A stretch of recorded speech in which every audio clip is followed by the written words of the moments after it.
Friends, vegetable pongal చేద్దామా? ముందుగా ఒక గ్లాస్ బియ్యం, పావు గ్లాస్ పెసరపప్పు కడిగి నానబెట్టి పక్కన ఉంచుకోవాలి. తర్వాత ఉల్లిపాయలు, పచ్చిమిర్చి, టమాటాలు కట్ చేసుకొని పక్కన ఉంచుకోవాలి. అలాగే అల్లం వెల్లుల్లి పేస్ట్ కూడా రెడీ చేసుకోవాలి. తర్వాత క్యారెట్, బీన్స్, క్యాప్సికమ్ చిన్న చిన్న ముక్కలుగా కట్ చేసుకొని పక్కన ఉంచుకోవాలి. మీకు కావాలంటే ఇంకా అడిషనల్గా కూడా వెజ్జీస్ యాడ్ చేసుకోవచ్చు. తర్వాత ప్రెషర్ కుక్కర్లో ఆయిల్ వేసి మిరియాలు, జీలకర్ర, కరివేపాకు వేసుకోవాలండి. అవి బాగా వేగిన తర్వాత పచ్చిమిర్చి యాడ్ చేసుకోవాలి. పచ్చిమిర్చి మీ యొక్క స్పైసెస్ బట్టి మీరు వేసుకోండి. పచ్చిమిర్చి కూడా బాగా వేగిన తర్వాత ఉల్లిపాయలు వేసుకోవాలి.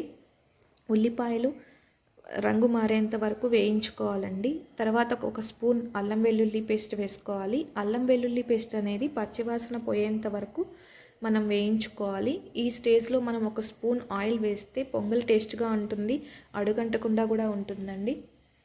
సో ఆల్మోస్ట్ వేగిపోయింది. ఇప్పుడు టమాటాలు యాడ్ చేద్దాం. టమాటాలు కూడా బాగా మెత్తగా వేయించుకోవాలి. టమాటా స్కిన్ ఊడిపోయి బాగా మెత్తగా అయ్యేలాగా మనం వేయించుకోవాలి.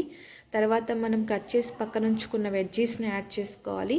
ఫ్రెండ్స్, మనం అడిషనల్గా కూడా వెజ్జీస్ని యాడ్ చేసుకోవచ్చు. Like sweet corn, potato and spring onions, వీటిని కూడా మనం యాడ్ చేసుకుంటే పొంగల్ టేస్టీగా వస్తుందండి.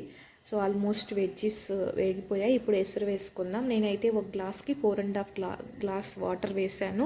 మీకు ఇంకా జారుగా కావాలనిపిస్తే 5.5 కూడా వేసుకోవచ్చండి. సో బాగా కలిపిన తర్వాత నేను ఒక 1.5 స్పూన్ సాల్ట్ వేసాను. మీరు మీకు తగ్గట్టు ఉప్పు వేసుకోండి.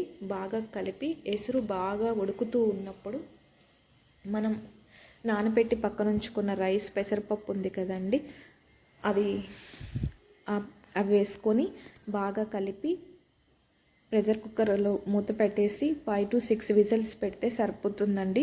5 to 6 విజిల్కి మీకు పొంగలి రెడీ అయిపోతుంది. So vegetable pongal is ready. మీకు ఈ వీడియో నచ్చినట్టయితే లైక్ చేయండి. మీకు ఈ రెసిపీ నచ్చినట్టయితే మీరు ట్రై చేసి టేస్ట్ చేయండి. Thank you so much.